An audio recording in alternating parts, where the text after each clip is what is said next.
Imagine a child just 4 years old, stepping out of a car in a country he's never been to. His parents are looking around, trying to get their bearings, when he suddenly smiles and says, "Oh, my favorite place." That's exactly what happened in a quiet village in Scotland. The family had never visited before. No relatives, no friends in the area, just a small stop on a road trip. But their son, calm, cheerful, certain, seemed to know exactly where he was. He walked straight into a local pub, found a table, and sat down like it was his childhood hangout. His dad got up to find the restroom, unsure where it might be in this unfamiliar building, but the boy jumped up and took his father's hand. Without hesitation, he led him through the pub, past the bar, and straight to a hidden bathroom behind a false wall, a section of the building most first-time visitors wouldn't even notice. His parents were startled. They laughed it off at first, assuming maybe he had followed someone or noticed a sign. But then he turned to his mom and said something that made her stop cold. "I used to come here every day," he said. "There was a fire right over there I loved, sitting by it." He pointed to a blank wall. There was no fireplace, no signs of one, just wood paneling and a few framed photos. His mother gently asked, "What fire?" And the boy looked confused, as if she should have known. He kept talking, describing a fire that once burned warm in that corner. He said he used to know the man who owned the place, a man named Fred. He said Fred always gave him something sweet and let him sit near the fire when it was cold. Now, here's where it gets chilling. Later, that same evening, the mother, curious but still skeptical, approached one of the staff at the bar. She asked, "Did someone named Fred ever work here?" The bartender paused, then quietly replied, "Yes, Fred owned this pub for years. He passed away over a decade ago." The mother didn't know what to say. There were no photos of Fred on the walls, no signs with his name. Her son was born years after Fred's death, in another country entirely. And yet, he knew the name, the hidden restroom, the fireplace that no longer existed. When asked about it years later, the boy remembered nothing. Not the pub, not Fred, not even the trip to Scotland. But his parents never forgot. It left them wondering, had their child lived before? Was this just a coincidence? Or had something much deeper surfaced for just a brief moment? They say children sometimes remember things they shouldn't, but only for a short while. And when the memories vanish, all we're left with is the story. And maybe the feeling that something is still watching, waiting, remembering. Now picture this. You're standing in line. It's cold, maybe autumn. There's a curve in the road ahead and people all around you, quiet, tense. A man checks papers one by one. Some are accepted, some aren't. And you're getting closer to the front. That's the dream or the memory that haunted a boy from the time he could speak. But the strangest part wasn't just what he saw, it was how he said it. He was still in preschool when he began using strange words for everyday things, terms his parents didn't understand. Words that didn't exist in their home, their culture, or their language. At first, they thought it was just imagination. But when asked where he had learned those words, he gave them a story. He said he had been in his late 22nd, waiting in that line on a road wrapped around a hillside. He remembered a woman beside him, his partner. He held her hand tightly. They were trying to get away, to escape. But something wasn't right with their papers. And then came the shouting.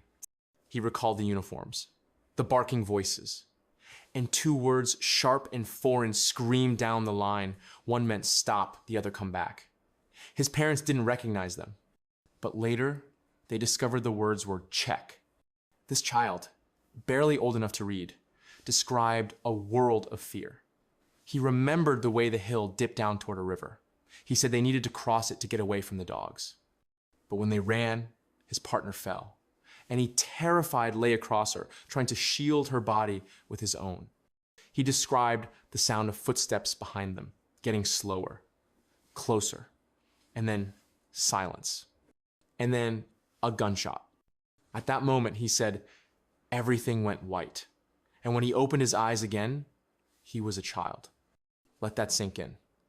A preschooler claiming to remember dying, being shot in the back, and being born again, not with fear, not with trauma, but with an eerie sense of unfinished business, like he was meant to try again.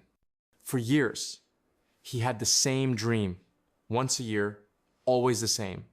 The line, the hill, the river, the fall, the shot, and always that sting, he said, between his spine and his right shoulder blade, a phantom pain from a life no one believed he lived. His parents were never able to explain it. They searched their family history.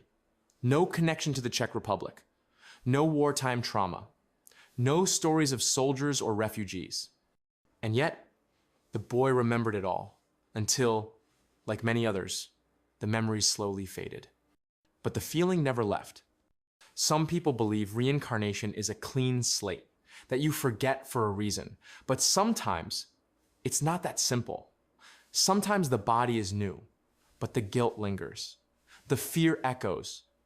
And the past, even if it's someone else's, leaves a mark that no one else can see. He always said the same thing after waking from the dream. I just hope it ends differently this time. Imagine sitting alone on a quiet October afternoon. The air outside is cold, still. The kind of day that pulls old memories to the surface, whether you want them or not. It was Halloween. For most people, it's a time of costumes, laughter, candy. But for her, it marks something else. The anniversary of a loss, a stillbirth, a daughter she never got to hold.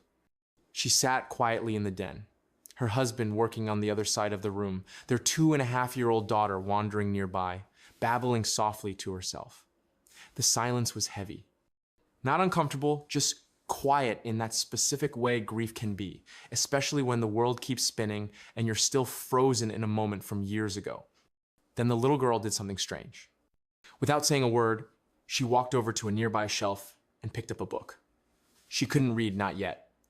She was barely past toddlerhood, but she brought the book to her mother and dropped it on her lap. It was the one book that hadn't been opened in years, a gift from a friend after the stillbirth, a spiritual guide for grieving parents. The kind of book you don't know what to do with but can't bring yourself to throw away. The mother stared at the cover, heart caught in her throat. Then the girl flipped the book open. Not randomly, not just flipping pages. She turned to a specific section and jabbed her little finger toward a paragraph on the right-hand page. No words, no sound, just pointing. The paragraph spoke of reincarnation specifically, how children who pass may return to the same family. Sometimes, it said, they come back soon. Sometimes, they don't even wait for another generation. Before the mother could process what she just read, her daughter placed a hand gently on her leg. She looked up, eyes wide and sincere, and broke the silence in her soft, baby voice. I'm right here, Mommy. It wasn't a game, it wasn't mimicry. It was the kind of moment that changes something in you forever. She hadn't spoken about the stillborn child in front of her daughter. There were no photos, no bedtime stories about what happened. As far as anyone could tell, the little girl didn't know a thing about it. But somehow, she did. And that moment, that single sentence unraveled the mother's entire understanding of death, time, and identity. Could a soul return? Could grief be a circle, not a wall? The little girl never brought it up again.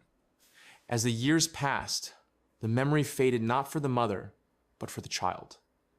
When asked years later, she laughed and shrugged. She had no recollection of the book, the words, the moment. But for her mother, it never faded. And sometimes, when her daughter says something funny or shows a quirk that feels oddly familiar, she wonders if love is stronger than time, if some bonds can't be broken by death, and if, just maybe, not all goodbyes are final.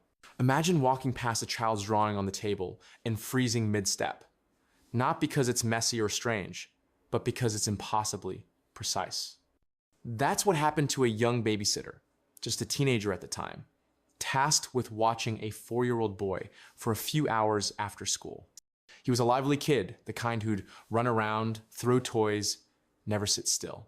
Except for one thing. He would draw for hours. But these weren't scribbles. They weren't clumsy stick figures or sunshines in the corner of the page. He drew buildings angular, dimensional, lined up with ruler-straight precision. He used folded paper to measure edges, mimicking blueprints. And he always drew the same structure over and over again, like he was trying to remember something important. She'd glance at the pages and wonder, where is he learning this? One day, she walked by and noticed something different. He wasn't drawing the building. This time, it was a street layout, a whole city block from above. And on this page, he'd marked dozens of tiny X's, some in corners, some inside the buildings, others near trees or doors. She asked casually, "What are the X's for?" The boy didn't look up. He just muttered, "The infantry is looking out the window." She paused. "What was that?" He sighed like someone tired of explaining and said, more clearly this time, "We were losing daylight. We had to move fast. My men took the building. We were watching for movement." That's not how 4-year-olds talk. She asked, "Your men?" And that's when it changed. He stopped, looked at the page, and then something in him shifted. His face fell. His whole posture collapsed inward, like the weight of something too heavy had returned. He whispered, "Those were my men." Then he excused himself from the table, politely, quietly. That alone was disturbing. This kid never excused himself. He walked away, head low, and didn't speak again for hours. Over the next few weeks, the drawings became more violent. Smoke, fire, a cratered street. But then suddenly it stopped. Just after his 6th birthday, the babysitter noticed something. His art changed. It looked more like a child's now, less precise. The angles were gone. The soldiers were gone. He never spoke about his men again. No one in the family had a military background. There were no books about war in the house, no documentaries on television. But for a year or so, this child lived in 2 worlds, one with Legos and juice boxes, and another with boots, buildings, and commands shouted under fire. Some people think children make things up, that they absorb stray pieces of conversation and spin them into stories. And maybe sometimes that's true. But when a child mourns people he never met, when he draws buildings he's never seen, when he speaks like a man who's lost command, you have to ask, is it imagination? Or is it memory trying to find its way back? Imagine you're standing on a sunlit airfield. The wind is calm, the sky open. A small plane waits nearby, its silver frame gleaming. You're here to give your 3-year-old his first flying experience, just a short tour of your town from above. Harmless, memorable, something to tell his friends about when he's older. But then your child runs ahead, not toward the back seat, not toward you, but straight for the cockpit. He climbs into the pilot's chair like it's his, like he's done it before. The pilot laughs nervously. You tell your son gently, "That seat's for the pilot," and he pauses. His face goes still. And then he says, quietly, "It's because I crashed it last time, isn't it?" Your blood runs cold. And before you can answer, he begins to cry. Full sobs, his hands shaking. "All of those people died because of me," he yells. "They weren't supposed to die!" Then he climbs down and runs toward the terminal in a panic. That's exactly what happened to one family in the early 2002. They'd never spoken to their son about planes. He hadn't seen war movies. There were no aviation books in the house. And yet, here he was, trembling in front of a tiny 3-seater aircraft, reliving a disaster that shouldn't have been in his memory at all. They calmed him down eventually, told him it was just a misunderstanding, explained that his legs were too short for the pedals, that it wasn't because of anything he did. He seemed to accept that, at least for the moment. But 3 years later, at the age of 6, they visited an aviation museum. It was supposed to be fun, something lighthearted. But within minutes, their son made a beeline toward one particular exhibit, a World War II British plane, still undergoing restoration. And as if someone flipped a switch, the boy began speaking in startling detail. He pointed at the cockpit and said, "This isn't right." He walked around the frame saying, "That wasn't there before. They changed this. That lever was on the other side." The curator, amused at first, grew pale. He admitted that yes, the plane had been modified in the 1972nd by a private collector, and they were trying to restore it to its original specs. But how did this 6-year-old know that? The boy didn't explain. He just shrugged. "I flew one of these when I was big." He said he normally piloted a different kind of plane, but this one he'd flown it a few times. And then came the part he always whispered. "I made a mistake. They weren't supposed to die." He didn't want to talk about it anymore. And when he grew older, 10, 12, 15, the memory was gone.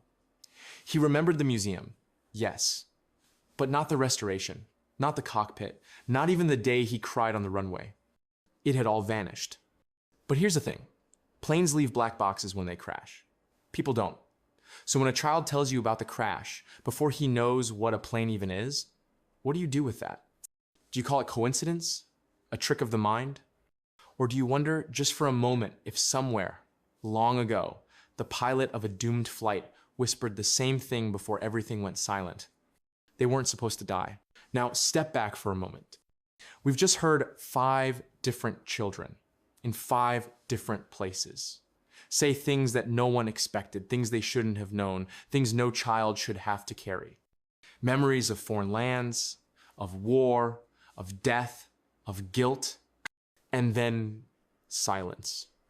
In nearly every case, something eerie happens right around the same time. The memories stop. Not slowly, not gently. They vanish. By the age of 6, almost like clockwork, it's gone. The stories, the strange behavior, the names and places and people they once seemed so sure about. Ask them about it a year later, and they'll look at you like you're crazy. It's as if a door quietly closes, a curtain is drawn, and the life they used to remember becomes something they can't even imagine. Why? That's the question that keeps coming up again and again in cases like these. Why do children seem to recall past lives? And why do those memories disappear so suddenly? Some researchers believe it has to do with the brain's development. That early childhood is a blur of raw access, a period where the mind hasn't yet locked in to this life's identity. Before language fully forms, before ego takes root, there's space for something else, something older. And as that window closes somewhere between ages 5 and 7, the memories collapse. Not erased, but buried under layers of new experience, logic, and social rules. Others think it's a defense mechanism, a kind of spiritual self-preservation, that the weight of a past death, especially a violent or traumatic one, is simply too much to carry into adulthood. So the memories are discarded like a lifeboat once the child reaches safer shores. But then there are those who see it differently. They say the memories don't vanish at all. They just go quiet, waiting, sleeping. And every now and then, something brings them back a dream, a scent, a building, a voice on the radio. There are adults who've reported flashbacks decades later, some during therapy, others through hypnosis, and some completely by accident, like the man who couldn't explain why he sobbed in front of a ruined stone church in France, or the woman who walked into an abandoned hotel and described every room before seeing them, or the boy who panicked during a thunderstorm and screamed in German, even though he'd never heard the language before. Coincidence? Pattern? Or something deeper? One thing is consistent across the stories. The memories are never random. They don't float in and out like dreams. They arrive with clarity. They land with weight. And then, just as suddenly, they're gone. So what's really happening? Is childhood a doorway? Is forgetting part of the plan? Or are these kids simply telling us something we've all known deep down but have been too afraid to say out loud? Maybe the past never really lets go. Maybe we're all just one quiet moment away from remembering. Imagine being a scientist, logical, grounded, trained, to seek only what can be measured. Now imagine standing in front of a 4-year-old boy who calmly tells you about the village he used to live in, the job he once held, and exactly how he died. Not as a dream, not as fantasy, but as memory. That was the experience of Dr. Ian Stevenson, a psychiatrist at the University of Virginia, who, starting in the 1962nd, devoted his career to investigating something most researchers ignored, dismissed, or laughed at: children who remembered past lives. While the mainstream scientific world turned away, Stevenson leaned in. Over the span of 4 decades, he documented over 2,000 cases across multiple countries: India, Sri Lanka, Lebanon, Alaska. Children from vastly different cultures and belief systems, all sharing one thing in common. They remembered being someone else, and not in vague, wishful ways. These kids gave names, towns, occupations, even causes of death. And in dozens of cases, their details lined up with real, verifiable people who had lived and died years before they were born. Stevenson didn't rush to conclusions. He wasn't a spiritualist. He was methodical, cross-referencing names, verifying birth records, even matching scars and birthmarks to fatal injuries described by the children. If a boy said he'd been shot in the chest, and he was born with an unusual birthmark in that exact spot, he noted it. If a girl described her other mother's house, and then led investigators straight to it, down winding roads she'd never traveled, he recorded it. The cases weren't all airtight. Some had inconsistencies. Some children couldn't be linked to any historical individual, but many were impossible to explain away. One child in India recalled being a man from a nearby village described his former house, wife, and the money he kept hidden under the floorboards. When investigators visited the house, the details matched. The man had indeed died years before. The hidden money was found, and the widow recognized the boy's strange gestures as identical to her late husband's. Another case involved a young girl who insisted she'd been murdered in a past life she named her killer. Years earlier, a woman in that town had been murdered under suspicious circumstances. The accused man was still alive. When confronted with the girl's words, he reportedly turned pale and refused to speak. Stories like these weren't spread by YouTube videos or Reddit threads. They came from handwritten notes, long interviews, and dusty archives recorded decades before the internet would turn every strange story into a meme. But what makes Stevenson's work stand out even more is how quietly it was received. Despite his credentials, his research never made waves in mainstream academia. Too controversial, too spiritual, too strange. He published in journals, yes, but his work sat on the edges, respected by some, ignored by many. Like the children he studied, his findings were clear and then quickly forgotten. Today, a handful of researchers continue his work, but they face the same wall Stevenson did: belief, or rather, the lack of it. Because to believe one child is telling the truth about a past life, that's fascinating. To believe hundreds are, that changes everything. And most people aren't ready for that. Imagine being 5 years old and waking up with the memory of your own death. Not a nightmare, not a story someone told you. A full, detailed, sensory experience, the kind of memory that sits behind your eyes like it just happened yesterday. That's the thread that keeps surfacing in these cases: the moment of death. It's not always gradual. It's not peaceful. In most of these stories, when children recall who they once were, what always seems to come through clearest, sharpest is how it ended. Take the boy who remembered running from soldiers in the dark. He didn't recall his childhood in that former life, not his parents, not his job, but he remembered the curve of the road, the weight of his partner's hand, the sound of boots behind him, and the gunshot that ended it all. Or the boy who panicked at the sight of a small plane because, as he put it, last time I crashed it and everyone died. He was 3. No one had ever spoken to him about war, or disaster, or guilt. The details are different, but the feeling is the same.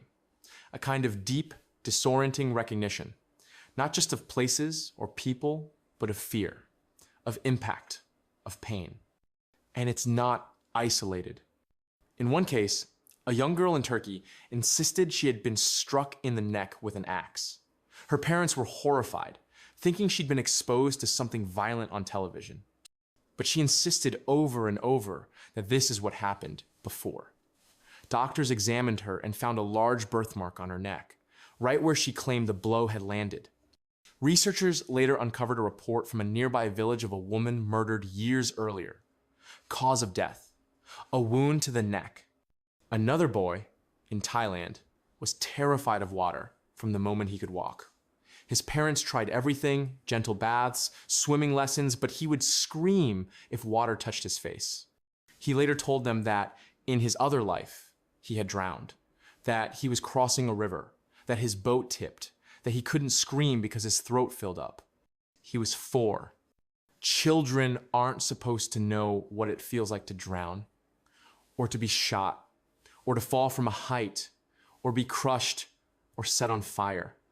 But somehow, over and over, they speak about death, like it's a memory, like it left an imprint. And what's more unsettling, these aren't fragmented images. They're complete scenes, from start to finish. Some of these kids could draw the moments out. Others would reenact them without knowing what they were doing. One mother reported finding her toddler lying face down on the floor, completely still. When she panicked and picked him up, he simply said, "That's how I landed before." That phrase, before, where does it come from? It's always framed the same way, not as a dream, not as a story, but as something that once happened to them, not someone else. Them. So why is it always the moment of death that lingers? Maybe because it's the most charged part of any memory. Maybe because trauma stays rooted deeper than anything else. Or maybe, just maybe, it's not the memory of life that carries forward. It's the ending. And no matter how many times the cycle begins again, some part of us refuses to forget how it ended last time. Imagine looking into the eyes of a child who says, "I shouldn't be here." Not out of fear, not because they're in trouble, but because they believe, truly believe, that someone else was meant to live instead. That's one of the most haunting patterns across these cases. Not just memory, but guilt. Again and again, children who claim to remember past lives don't speak of joy. They don't recall being kings or superheroes. More often than not, they remember a mistake, a failure, a moment when something went terribly wrong, and the weight of that moment still clings to them even in this new life. One boy, the same one who ran from the plane crying, said, "It's my fault they died. I was supposed to check the fuel. I didn't." He was 3. No one had ever taught him what fuel checks were. He didn't even know how to spell the word, but he said it with such shame, the kind that doesn't come from being told off, but from living with the burden of irreversible consequence. In another case, a girl in Brazil recalled being a nurse in a fire. She would wake up screaming, "I didn't get them out in time," over and over. For months, her parents thought it was night terrors. But she spoke of details the size of the ward, the hallway layout, the color of the smoke. She wasn't afraid of the fire. She was ashamed that she hadn't saved the patients inside. Guilt is not a common emotion in toddlers. It requires a sense of responsibility, of consequence. Most children don't feel it deeply until much later in life. And yet, here they were, 4, 5 years old, crying, not because something bad happened to them, but because they believed something bad happened because of them. Why? Why would a child, with no context for death or moral failure, carry that kind of emotional weight? One theory suggests that if reincarnation exists, if the soul carries memory, then perhaps it also carries emotion. Not just data, not just visuals, but unresolved feeling, regret, shame, pain. And sometimes that feeling slips through before it can be buried. A case in Lebanon involved a boy who insisted he had once been a shopkeeper. When asked how he died, he said, "I fought with a man. He came back that night. He shot me. But the part that haunted him wasn't the shooting. It was the fight. He said, if I hadn't said those things, maybe I'd still be there. That's not a child guessing. That's a child processing. And there's something deeply unsettling about that. Because if a soul can carry memory and emotion and pain, then what else are we dragging with us across lifetimes? What other wounds haven't healed? Not because they're physical, but because we've never been taught how to let them go. These kids didn't ask to remember. They didn't ask to feel responsible. But for a short window of time, sometimes a year, sometimes two, they live in the shadow of a life that ended in mistake. And even when the memories fade, that shadow doesn't always disappear. Sometimes it just hides in the quiet moments. Waiting, remembering. Imagine watching your child, your sweet, playful toddler suddenly move, speak, or react like someone completely different. Not like they're pretending, not like they're copying a cartoon or a parent, but like someone else is remembering how to be themselves. This is where the stories take a turn. Because it's one thing for a child to say they remember a past life. It's another to embody it, to start showing behaviors, habits, even mannerisms that don't belong to them, or at least not to the version of them you thought you were raising. Take, for example, the case of a boy in the US who at just 2 years old refused to answer to his given name. He insisted his name was Jack. His parents had no relatives by that name. No friends, no books or shows that used it. When they corrected him, he would shake his head and say, "I'm not him. I'm Jack. I drive the big truck." He would sit for hours, pretending to shift gears in silence, using both hands, pressing invisible pedals, checking rearview mirrors that weren't there. He'd look over his shoulder to back up, then glance at a pretend clipboard and nod, as if checking a schedule. He wasn't mimicking. He was remembering. Another child, a girl in Japan, became obsessed with washing her hands, but not like a normal child with sensory quirks or a fascination with soap. She would wash in a specific way over and over, rubbing between her fingers, under her nails, scrubbing up to her elbows. Her mother, a nurse, recognized it immediately. Surgical prep. The child had never been in a hospital, but she described being a doctor a long time ago and said she had to clean up before the little boy came in bleeding. She said it in a tone so clinical, so practiced, it stopped her mother cold. Or the boy who, without ever seeing one in real life, walked up to a World War II aircraft at a museum and began naming its components. He tapped the fuselage and said, "That's not original." Pointed to the yoke and said, "This one's different than mine." He was 6. But here's where it gets weirder. When asked how he knew all this, he didn't shrug. He didn't claim it was just a dream. He said, "I used to fix them." He never said he read about it. He said it like a memory, a reflex, like someone who used to reach for a wrench before reaching for a toy. Psychologists call this behavioral carryover when children display skills or personality traits far beyond their years, often without any known source. And in past life research, it shows up again and again. Kids who cook dishes from cultures they've never been exposed to. Kids who sing lullabies in foreign languages. Kids who speak with accents that don't match their family and then lose them by age 7. Kids who react to specific smells or songs as if they're being transported somewhere else. It's not just knowledge. It's instinct. It's identity bleeding through the cracks.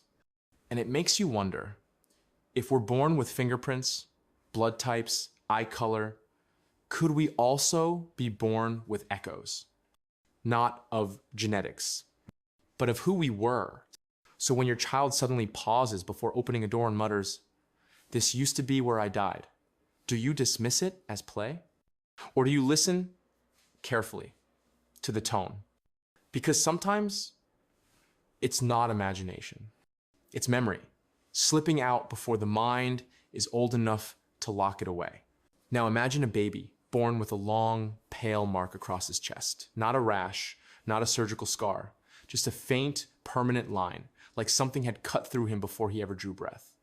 At first, no one thinks much of it. Parents assume it's just a quirk of skin or a strange birthmark. But then, years later, that same child tells them how he died. Shot in the chest, close range, and suddenly, the mark isn't so easy to explain away. This is one of the strangest and most unsettling patterns in past life memory research, the physical evidence. Birthmarks, deformities, even missing limbs that somehow correlate with the deaths these children claim to remember. At the University of Virginia, Dr. Ian Stevenson collected hundreds of these cases. And while many were fascinating, some were almost too precise. One boy in India said he was murdered with a shotgun. He pointed to his chest and the back of his head. He was born with two large, puckered birthmarks, one on his chest, one on the back of his skull, exactly where the pellets would have entered and exited. Another child in Thailand was born with a stunted leg, twisted and weak. By age 3, he told his parents he had been a thief, shot in the leg while running from police. He said he'd bled out on the ground, crying for help. A girl in Turkey claimed she was stabbed in the throat in a past life. The researchers noted a large, jagged birthmark stretching across her neck, just under her jawline. When she spoke of the stabbing, she pointed to that very spot without hesitation. And it isn't always death. Sometimes the scars match trauma. There are reports of children who remember being burned and are born with patches of skin that blister easily with no genetic reason. Others have missing fingers, asymmetrical skulls, or vision in only one eye, all aligning with the deaths they described when they were very young. Now, skeptics will say correlation isn't causation. And of course, they're right to be cautious. Birthmarks happen. So do injuries, deformities, rare conditions. But the question isn't whether those things exist. It's how a child with no access to any of that information can describe them as part of a death that seems eerily aligned, especially when they occur in remote villages with no medical history, no internet, no outside influences. Just a child speaking plainly about how they once died and pointing to the evidence still visible on their body. So what does this mean? If you believe in reincarnation, it suggests something deeply unsettling, that not only do we carry memories from life to life, we carry damage. That trauma isn't just emotional. It etches itself onto the next body, as if the soul remembers what the flesh cannot. And if you don't believe, then you're left with an even stranger puzzle, one that science hasn't been able to solve. How do children, some barely able to form sentences, describe specific injuries they've never seen, and then show you scars that match? At what point does coincidence start to feel like a map? What if the story your child tells you about being shot isn't fiction? What if it's a scar that's just trying to explain itself? Imagine two children born in different towns to different parents who've never met. They speak different languages. They go to different schools. But one day, through a strange twist of chance, they each begin describing the same life, not similar lives. The same one. That's what happened in a case reported in the early 2002. Two boys, born a year apart, over 80 kilometers away from each other, began telling stories that, at first, seemed like scattered fragments. One spoke about working in a railway yard. The other described wearing a heavy uniform and walking on metal with thunder beneath. One mentioned dying under the tracks, the other by the wheels. Their parents thought it was nonsense, kids playing, fantasizing. But something about the language felt old, too specific. These weren't imaginative flourishes. They were cold, functional descriptions, terms no child their age should use unless they'd been there. The first boy insisted his name had been Anik. The second said his name was Suresh. But as researchers began investigating, combing through archives, local death records, and interviews with retired railway workers, they uncovered a strange truth. In 1983, there had been a man, Anik Suresh, who had died while inspecting rail lines after a monsoon flood. The tracks had shifted, He fell between them and was crushed by a passing train. There had been no witnesses, only a report filed by a supervisor. The body had been buried in a government plot. No family came forward. And now, nearly 2 decades later, 2 children, neither of whom had any known connection to that man, were telling different sides of the same final story. But here's the detail that truly chills. Each boy remembered a different part of the job. One recalled inspecting the bolts and joints, the routine checks.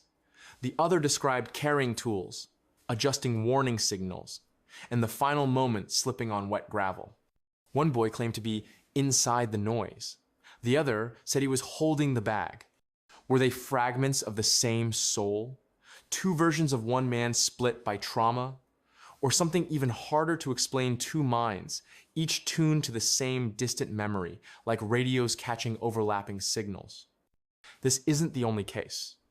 Across the world, there have been scattered reports of shared reincarnations, twins finishing each other's memories, children in different countries having the same nightmares about the same ship sinking.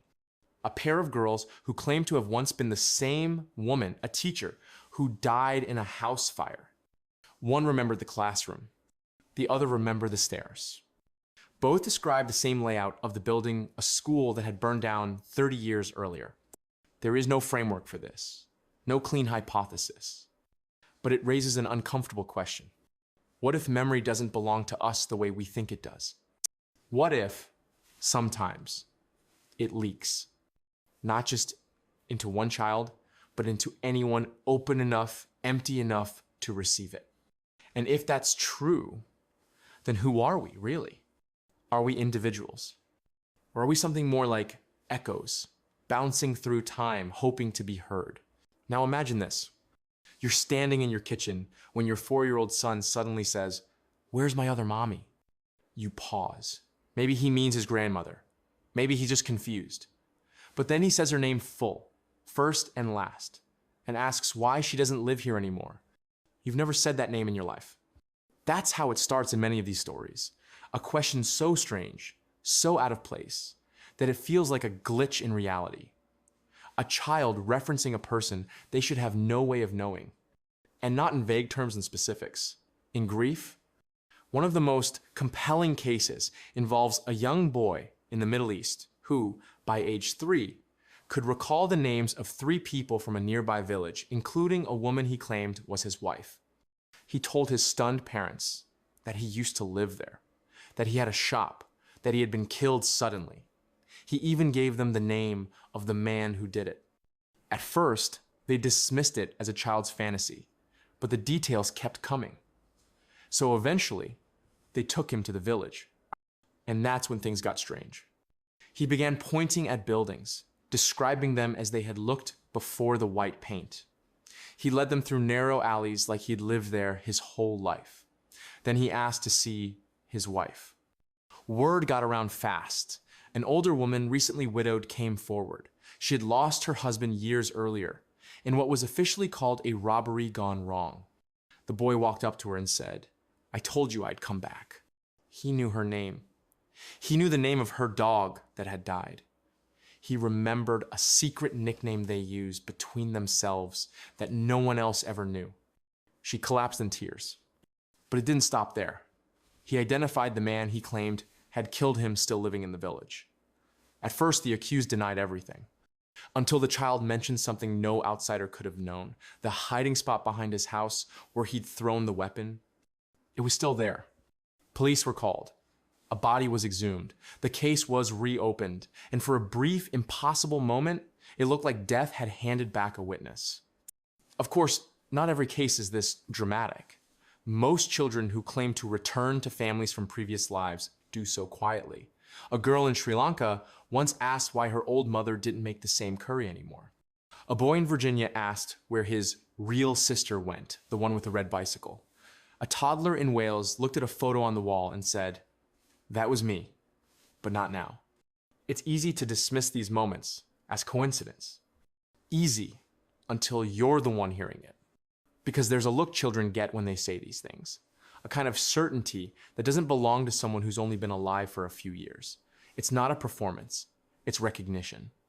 And the people they return to, they often don't want to believe it because it's overwhelming, because it's painful, because it changes everything. But some do. Some accept it. Some even find comfort in the idea that a loved one may have come back even for just a few years. That goodbye might not have been the end.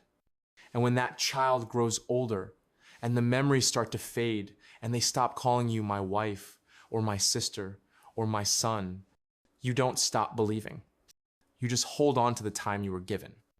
Again, imagine your child is terrified of water, not just scared, but inconsolable, screaming at the sight of a bathtub, refusing to go near pools, shaking when it rains. You haven't had any traumatic incidents, no near drownings, nothing that could explain it. Until one day, between sobs, they say, "I died in the river." That's what happened to a family in Thailand. Their son, barely 4, was otherwise happy, playful, fearless. But the moment he was near water, even a faucet running, he froze, as if some old panic took over. Eventually, he told them he had been crossing a river in his other life. The boat tipped. He was stuck, couldn't breathe, couldn't scream. He remembered the silence just before everything went dark. They had no idea where he got the story. They lived nowhere near a river. He had never seen a real boat, but his fear wasn't fiction. It was cellular, deep, something no bedtime story could have caused. This is a pattern that shows up again and again in these cases, unexplained phobias that match the method of death the child claims to remember. A girl in rural India, born with a mark across her chest, refused to wear anything tight or wrapped. She panicked when her shirt was buttoned to the top. One day she said, "I was strangled with rope." A boy in Ireland screamed any time someone touched his wrist. He once lashed out at his mother for holding his hand too tightly. When asked why, he said, "That's where the cuffs were. I couldn't get away." Another child, just 3, had night terrors about fire, but not the usual kind. He wasn't afraid of the flames. He was afraid of the smell, of the smoke, of being unable to move. He'd wake up gasping, shouting, "I couldn't get out. The stairs were gone." Doctors wrote it off as early anxiety. But none of the typical treatments worked because the fear wasn't learned. It was remembered. And what makes this harder to explain is how specific these fears can be. Not just, "I'm scared of heights," but "I fell off the roof when the beam broke." Not just, "I hate cars," but "it hit me from the left side. I was walking home." Children this young don't think in those patterns. They don't invent fatal perspectives with this kind of detail. They react to fear with instinct, and these instincts don't align with their lives. They align with their deaths. Some researchers believe this is the emotional residue of reincarnation. That just like a scar might carry through, so might a fear. A warning from a past life, still echoing through a nervous system that hasn't forgotten the danger. Others argue that phobias are inherited biologically or shaped by the environment even subconsciously. And while that may explain a few cases, it doesn't account for the specifics, the clarity, the timing. Why do so many of these fears disappear around age 6? Just as the memories do? Why do they flare when triggered by places, objects, smells, all things the child has never encountered before? And what happens if we don't listen? Some parents ignore it, dismiss it, try to explain it away. But others sit quietly. They listen to the trembling voice, the shaking hands, the quiet sentences that sound too old for the tiny mouth speaking them. And sometimes they believe, because fear doesn't lie. And sometimes it's the last thing a memory leaves behind before fading for good. Imagine you're holding your child in your lap. They've just finished telling you something impossible, a name, a place, a death that doesn't belong to them. You're shaken. You promise yourself you'll write it all down. Maybe you even record their voice, just to have it. But then, something changes. Not overnight, but gradually. They stop bringing it up. They don't talk about the village anymore. They don't mention the other family, or the fire, or the plane. You ask them about it carefully, and they blink, confused. What are you talking about? That's the moment every parent of a child with past life memories dreads. The moment the door closes. It happens in almost every case. Around age 6 or 7, the memories fade. The certainty dissolves. The child returns to being fully this version of themselves, the one born to you in this place, with this story. And the other self, the one who spoke with such chilling clarity, is gone. So why 6? That question has haunted researchers, spiritualists, psychologists, anyone who's studied these cases, and the theories vary wildly. One idea comes from neuroscience. At around age 6, a child's brain goes through a major shift in cognitive function. Memory consolidates. The prefrontal cortex, responsible for logic, language, planning, begins to take control. The dreamy, image-based, intuitive mind of early childhood gives way to structure, order, self-awareness. And with that shift comes forgetting. Some scientists call it childhood amnesia, a natural, necessary process. The brain prunes what it doesn't need to make space for what it does. But what if, in that pruning, something ancient gets cut loose? Another theory is psychological, that as the ego forms, the child becomes more attached to this identity, this name, this body, these parents. The other life simply doesn't fit anymore. It's incompatible, so it's suppressed. Like a dream you swear you'll remember, but forget before you finish brushing your teeth. But those who study reincarnation believe something else. They believe the soul is most open, right after death, still fresh, still raw, still remembering. As the new life forms and stabilizes, the old one fades. Like fog burning off in sunlight, around 6, they say, is when the soul becomes fully anchored, grounded, and the veil drops. Some go even further. They believe this fading isn't accidental. It's a kindness, a form of mercy. Because no one is meant to carry 2 lifetimes. No one is meant to feel 2 deaths. And yet, in a few rare cases, the memories don't fade. Not completely. Some children carry them well into adolescence. Some adults report fragments resurfacing in dreams, in sudden fears, in uncanny reactions to places they've never been. One woman, interviewed in her 30s, said she couldn't remember the name she used to have, but she still remembered the sound of her old mother's laugh. It's like trying to remember a scent, she said. You don't see it. You don't explain it. But when it's gone, you know it's missing. So maybe the question isn't why they forget. Maybe it's, what are we forgetting? If the earliest years of life are the most open, the most honest, then maybe the stories these children tell aren't strange at all. Maybe they're the truth. And maybe, by the time we're old enough to doubt them, we've already lost something we were never supposed to let go. Now imagine your child begins talking about fighter planes. Not in a playful, cartoonish way, not like a kid who saw a movie, but with technical precision engine types, formation patterns, call signs. At first, it's amusing.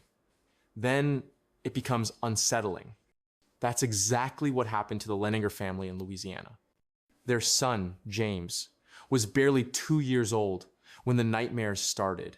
Screaming fits, kicking, crying out, "Plane on fire, can't get out!" His tiny body flailed in bed like he was trapped. When his parents rushed in, he'd say the same thing, "Airplane crash, little man can't get out." They thought it was just a phase, but the dreams didn't stop. And in the waking hours, James began saying things that no toddler should know. He said his plane had taken off from a boat. He called it the Natoma. He said he'd flown a Corsair, that his best friend's name was Jack Larson. And most hauntingly, he said he died in a place called Iwo Jima. His father, Bruce, wasn't a believer in anything paranormal. He had no interest in reincarnation, but he started digging. The Natoma Bay was real, a small aircraft carrier used in the Pacific during World War II. The Corsair was a real plane. Jack Larson, also real, still alive. And James Houston Jr., the name James said was his, had died in 1945 when his plane was shot down near Iwo Jima, a direct hit to the engine, just like James described in his dreams. It was undeniable. But it didn't stop there. James began drawing scenes of plane crashes, over and over. Fire, smoke, ocean. He signed them James 3, which his parents thought was just his age, until they realized something else. The man he claimed to have been, James Houston Jr., the third James in his family line, no one had told the boy any of this. He was too young to read, had no access to war books or documentaries. The family had no military background, no WWII memorabilia. Every detail he gave had to come from somewhere else, somewhere impossible. At one point, James saw a photo of the Natoma Bay reunion group and recognized men by name. He pointed to one and said, "That's Bob." He remembered their roles, the plane's layout, even arguments they'd had. It was like watching a grown man in a child's body, except the grown man had died decades earlier. The Lenningers eventually reached out to veterans from the Natoma Bay, and they confirmed what they heard from James. One man cried on the phone. He said, "There's no way that kid should know what he knows." So what do you do with a case like that? Some say it was coached, a hoax, a series of lucky guesses. But even the skeptics struggle to explain away the depth of detail, the consistency, the raw emotion. James eventually grew up. The nightmare stopped. The memories faded. He remembers the feeling. He says, but not the facts. The story was featured on television, in books, picked apart and debated. But even now, after years of scrutiny, no one's been able to fully explain it away. If true, it's one of the clearest modern examples of reincarnation ever recorded. Not vague, not spiritual, just information, the kind you can't Google, the kind you have to live through. And maybe that's what makes this case so disturbing. Because if James was telling the truth, if that was a soul speaking from inside a new body, then death, as we understand it, isn't the end. It's an intermission. And sometimes the curtain rises sooner than we expect. Now picture this. 2 children, both claiming memories of past lives. One lives in rural India, the other in suburban Ohio. Their experiences are strikingly similar: specific names, places, causes of death. But how their families respond couldn't be more different. In India, the family gathers around. Elders ask questions. The child is taken seriously, respected even. They travel to the village the child names. They investigate, they listen. Because in that part of the world, reincarnation isn't fringe, it's expected. But in Ohio, the parents grow quiet. They glance at each other nervously. They shush their child when guests are over. Eventually, they stop asking questions. Because in their world, children don't talk about dying. And if they do, it's imagination. Or worse, a sign something's wrong. That's the thing about these stories. It's not just about who remembers. It's about who's allowed to remember. Culture shapes the container. It determines whether a child's memories are seen as a sacred echo or a troubling delusion, whether families investigate or suppress, whether children are believed or corrected. In countries like India, Sri Lanka, Lebanon, Thailand, belief in reincarnation is woven into the fabric of daily life. When a child says, "This isn't my house," it's not dismissed, it's explored. In some cases, the child is even brought to the place they describe. And when they recognize people, places, or objects they couldn't have known, it's taken seriously. Sometimes, the former family accepts the child, offers them gifts, honors their return. It may sound strange from a Western point of view, but in those cultures, death isn't final. Memory isn't always personal, and the past is never fully past. But in the West, there's no language for this. Parents fear judgment. Teachers label it fantasy. Doctors look for diagnoses, and the children sensing discomfort often go silent long before their memories would have naturally faded. Dr. Jim Tucker, one of the leading Western researchers on this subject, has noted the sharp contrast. In the US, Even when cases are strong with documentation, matching names, and verifiable details, families often choose not to go public. Too risky, too weird. But what if those unspoken cases are just the tip of the iceberg? What if there are hundreds, thousands of children with flickers of other lives who say nothing because they've already learned not to? How many memories have been buried by cultural pressure? How many were lost simply because no one asked a second question? This isn't just about belief, it's about permission. What we allow our children to say, what we allow ourselves to hear. And here's the strangest part. In cultures that believe in reincarnation, the memories last longer. Why? Is it psychological? A self-fulfilling loop? Or does belief act like a bridge, keeping the memory intact for just a little longer? Whatever the case, one thing is clear. What we believe doesn't just shape what we see. It shapes what we're willing to remember. Now imagine someone hears these stories, the names, the places, the eerie details, and they don't flinch. They nod.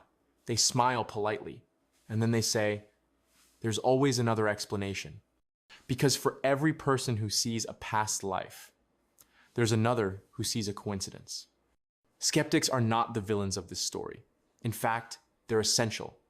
They're the ones asking the hard questions, the ones we sometimes don't want to ask ourselves. And when it comes to children who claim to remember past lives, they ask a lot. They say, kids are impressionable. They're master imitators. They hear something once and repeat it back like they invented it.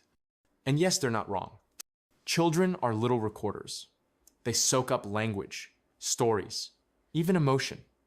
A single overheard conversation can show up weeks later in their play. They mix dreams and reality. They confuse imagination with memory. But then there's the detail. A child in Lebanon recalls a murder weapon and where it was hidden.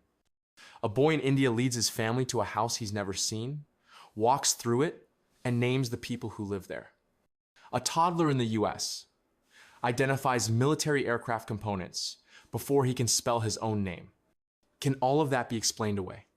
Some skeptics point to cryptomnesia, the phenomenon where forgotten information resurfaces, disguised as original thought. Maybe the child did overhear a story. Maybe they saw something on television and just don't remember. Maybe it's not reincarnation, just a trick of memory.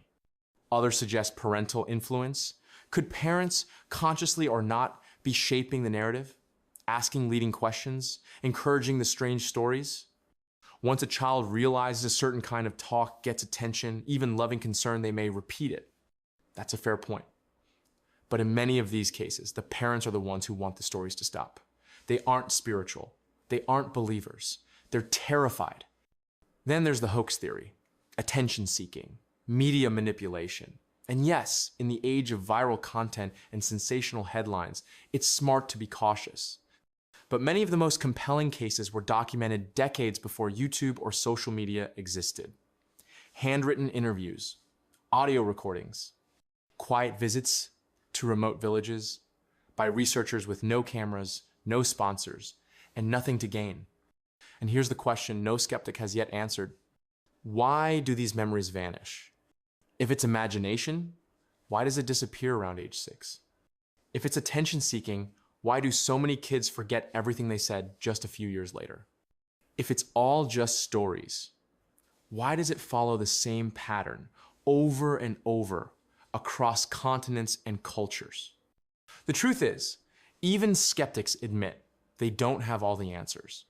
They ask good questions, and they should, but the phenomenon remains persistent, strange, and deeply human. Maybe the goal isn't to convince, maybe it's just to listen. Because belief isn't a switch, it's a spectrum. And somewhere between this is all nonsense and this proves reincarnation, there's a quiet place where you hear a child say something, and for just a moment, you wonder, what if it's true? Now take a breath, step back, look at the pattern. Across cultures, across continents, across decades, children whisper fragments of other lives. Names they shouldn't know, places they've never been, emotions too large for their tiny bodies. And maybe you've wondered this whole time, okay, but so what? What does it mean if even one of these stories is true? What does it mean if a soul, whatever that is, can carry memory from one life into another? It means death isn't what we think it is. It means it's not a wall, not a void, not a clean break.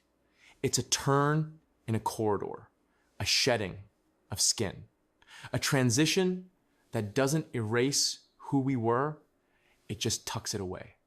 Until maybe the next beginning starts too soon and the past bleeds into the present. It means your child, your friend, your neighbor could be someone returning, someone who's done this before. And that opens the door to even bigger questions. If consciousness continues, where does it go in between? Do we choose to come back? Are we sent? Is there a purpose, a lesson we're meant to learn over multiple lives? Or is it chaos, a roll of the dice, life after life, memory after memory? And what about justice? What happens to the boy who remembers a crime no one believed? The girl who carries guilt from a fire she couldn't stop? Are they here to make peace with what happened, or just to carry the burden one more time? Reincarnation, if it's real, doesn't offer the clean comfort of heaven or the finality of oblivion. It's something stranger and maybe scarier.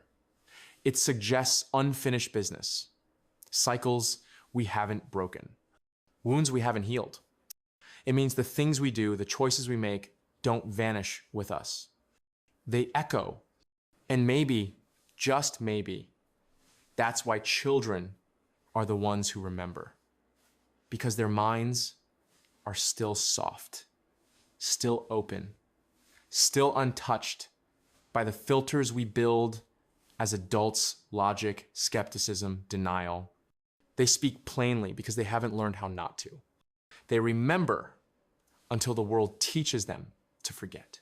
So what would happen if we didn't teach them that? If we listened? If we treated those strange sentences not as nonsense, but as messages, tiny threads that, if followed, might lead us somewhere we've always sensed, but never dared to look. Somewhere between what was and what is, between the end and whatever comes next. Imagine this. You're walking alone one evening. The sun is low. The air is still. You're older now. Logical. Practical. The kind of person who's long since stopped believing in ghosts or signs or anything that can't be measured. But then, a smell hits you. Something familiar. You don't know from where or why, but it stops you cold. A sudden pressure in your chest. A flicker of something, an image, maybe gone before it forms. You shake your head, laugh at yourself, and keep walking. But for a moment, you almost remembered something. That's the thing about these stories. We hear them. We watch the documentaries. We tell ourselves it's all very strange, very interesting, but not us. That kind of thing happens to other people. Children, mostly. But what if that's not true? What if the only difference between those who remember and those who don't is that the rest of us have just gotten better at forgetting? Think about it. The way some places feel familiar for no reason. The way you connect instantly with someone you've just met. The way you sometimes know how something will end before it even begins. Déjà vu. Dreams that linger. The strange sadness you feel in buildings you've never been inside. What if those aren't coincidences? What if they're echoes? What if you've lived before dozens of times, hundreds, and the memories are still there, just beneath the surface, waiting for the quiet moment when you finally stop distracting yourself long enough to hear them? What if you've died before? What if you've loved before? What if the reason you're drawn to certain stories like this one isn't curiosity, but recognition? Maybe that's why these cases matter. Not because they prove anything, but because they remind us that life is more than what we see. That memory might not belong to the brain alone. That the soul, if that's what it is, has depth beyond comprehension. And maybe, just maybe, that child on the playground, The one talking to herself about a life that sounds too strange to be real. Maybe she's not confused. Maybe she just remembers more than we do. So here's the real question. What do you remember? Not with your mind, but with that quiet part of you that knows things without knowing why. That catches its breath when an old song plays. That pauses at a window you've never looked through, but somehow miss. Maybe your memories haven't come yet. Or maybe they're already here, waiting for you to stop, to listen, to remember,